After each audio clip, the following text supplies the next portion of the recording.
Moikka! A while back I made a manifestation mushrooms video and I got many lovely comments. A big thank you for them. Margaret wrote this comment where she asked me to do little houses. I thought this was a really nice idea and I started to plan some little houses and came up with these Whimsical Wish houses. So, thank you, Margaret, for this house idea and for the inspiration to do this. Let's start by cutting the paper to small pieces and then let's draw some houses.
Now that the house drawings are ready, it is time to paint them. I am using watercolors, but of course this can be made with, for example, acrylics or colored pencils or whatever comes to mind.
I got these watercolor brushes a couple of weeks ago from Journal Say, and Cheryl wrote to me in the comments that I would love these, and she was absolutely right.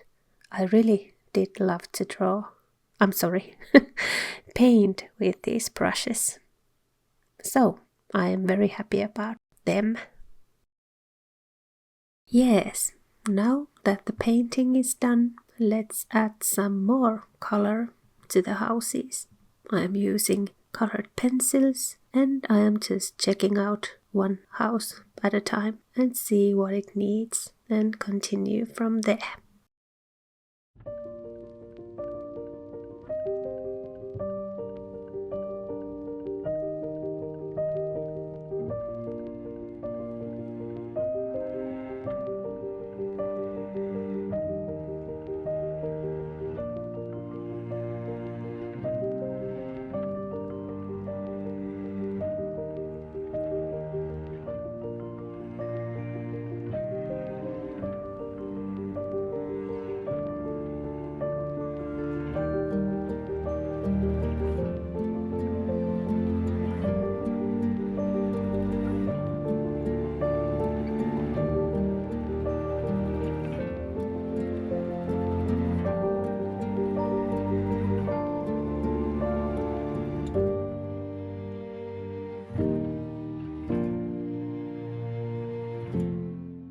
Next step is to make some decorations to the houses.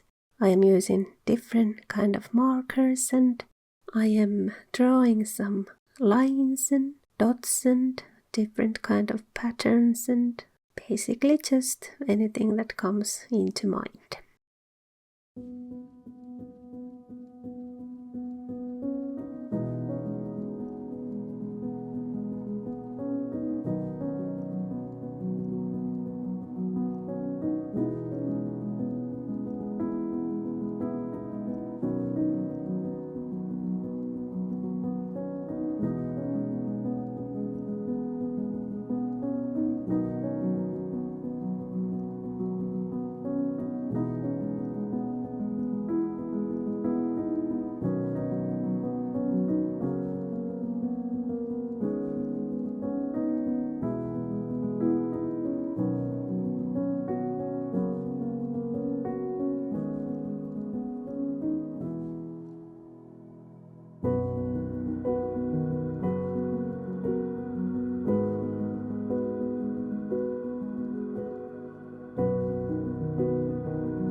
Now that the houses are ready, you can take one and write a wish to the other side of the house and pop it into your journal page. I believe this gives the wish more power when it's written down and kept in a secret diary. Oh lordy lord. Mukavaa viikkoa kaikille ja kiitos katsomisesta.